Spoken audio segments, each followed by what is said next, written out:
Neste final de semana, o mundo foi impactado pela notícia da renúncia do Papa Bento XVI. O próprio Vaticano diz que a notícia foi como um trovão em céu azul. Mas, na realidade, o céu do Vaticano já não vem tão azul há muito tempo. Muitas são as nuvens negras que surgiram, inclusive, durante o papado de Bento XVI. Mas o que realmente teria levado o Papa Bento XVI a renunciar? A verdade é que o mundo vai especular por muito e muito tempo até que a mídia esqueça o assunto e fique o dito pelo não dito. Bom, mas muitos foram os problemas relacionados a escândalos sexuais e de pedofilia envolvendo padres, bispos, cardeais, etc., e que se tornaram escândalos em todo o mundo. Mundo globalizado e interligado através dos veículos de comunicação e principalmente a internet, e que qualquer pessoa pode ter nas mãos hoje um aparelho que filma e que grava áudios sem que, inclusive, possa ser percebido. Os problemas que hoje vêm à tona na realidade também já deveriam acontecer no passado, só que ficavam por baixo dos panos e ninguém tomava conhecimento. Era a tal da lei do mais forte que prevalecia sempre contra o mais fraco. Só que agora, todos, diante da larga rede de comunicação, têm o poder nas mãos. E Bento XVI foi o primeiro Papa a viver em seus dias de governo essa fartura de facilidade da comunicação em âmbito global. Recentemente, ele, o Papa, até tentou entrar também nessa onda dos tablets e das redes sociais. Mas, conservador como sempre foi, parece que não gostou da ideia ou não teria tido paciência para penetrar nesse mundo. A verdade é que, em seus dias de papado, ele pôde ver e amargar estampado em tabloides e redes sociais, mundo afora, escândalos e mais escândalos envolvendo a sua igreja, e ele muitas vezes teve que pedir desculpas a vários segmentos da sociedade mundial por atos considerados ilícitos e que a sua denominação, a Igreja Católica Apostólica Romana, havia cometido. Um dos itens que ele mencionou em sua carta de renúncia foi exatamente a questão do mundo globalizado, onde tudo muda muito rápido, e se referindo exatamente aos meios de comunicação extremamente rápidos que se vive hoje no mundo. E para uma igreja que nos seus primórdios, quanto menos as pessoas soubessem das coisas, melhor seria, haja vista que os padres celebravam em todo o mundo as suas missas em latim e de costas para o povo, quando as pessoas mal sabiam, mal entendiam seus próprios idiomas e dialetos. A Bíblia, por exemplo, era chamada de livro de capas pretas, e eles faziam tudo para mantê-la bem longe dos leigos. Hoje, esse mundo que todos tomam conhecimento de quase tudo, para quem tem muito a esconder, deve ser muitíssimo complicado. E parece que uma das verdades bíblicas que nos diz que não ficará nada encoberto que não seja revelado, está, em parte, se cumprindo com o avanço dos fartos meios de comunicação existentes hoje no mundo. Mas o Bento XVI e os conflitos internos.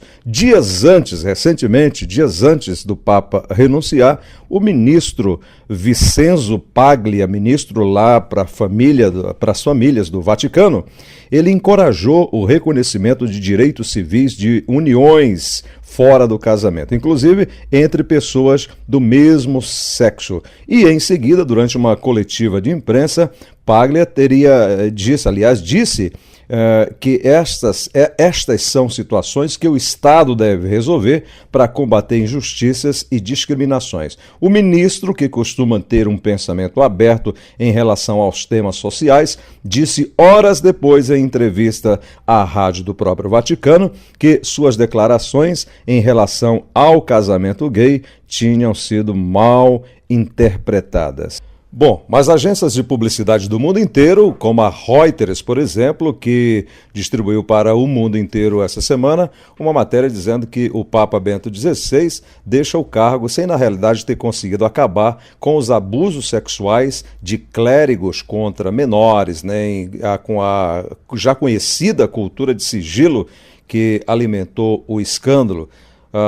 Foi nessa segunda-feira e trouxe a voz de grupos que representam algumas das vítimas. Por exemplo, a entidade norte-americana Responsabilidade Episcopal diz que o Papa, a despeito dos frequentes pedidos de perdão pelos abusos, não tomou medidas eficazes para corrigir o mal que eles chamaram de incalculável, infligido a centenas de milhares de crianças assediadas por padres e bispos, e disse ainda a diretora da agência americana que as palavras de Bento XVI soam vazias. Ele falava como um transeunte chocado, como se tivesse acabado de tropeçar na crise dos abusos. Mas, na realidade, o escândalo de pedofilia na Igreja Católica estourou bem antes do então cardeal Joseph Ratzinger ser eleito Papa em 2005, mas acabou ofuscando seu pontificado desde o início, à medida que novos casos continuaram vindo à tona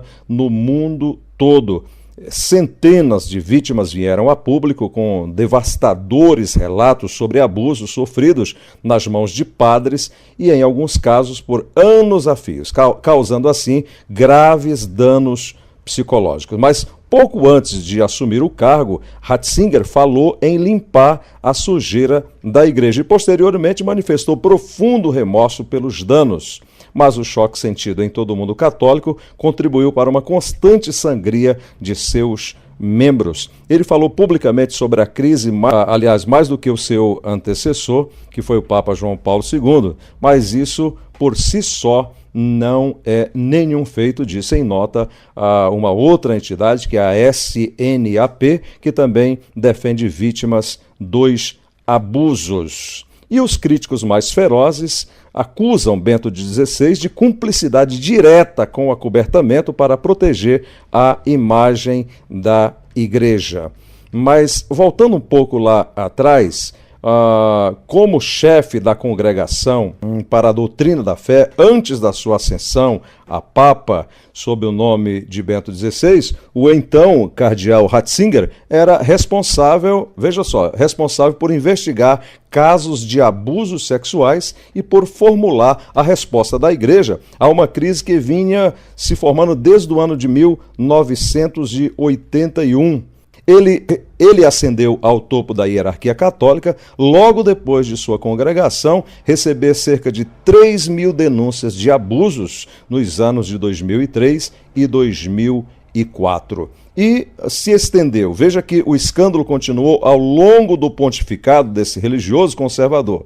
Ainda no mês passado, agora recentemente, o cardeal Roger Mahony, ex-arcebispo de Los Angeles, foi privado de todas as suas atribuições públicas e administrativas após a divulgação de milhares de páginas de documentos detalhando abusos. Então, o que parece a nós que estamos de fora de tudo isso, nós simples mortais e até considerados leigos em relação a tudo isso, é que Ratzinger, que já conhecia o assunto de escândalos, já cuidava disso e enfrentou durante esses quase 8 anos do seu papado, teria se cansado de tudo isso e, conservador como que é, ele prefere abrir mão. Porque abrir mão do poder, o poder é algo que dificilmente as pessoas abrem mão dele. E teria se cansado de tudo isso e jogou a toalha. Mas é isso aí. Fica aí o nosso comentário e você pode dar a sua opinião logo abaixo aí na nossa página aqui no Facebook. Um abraço para você.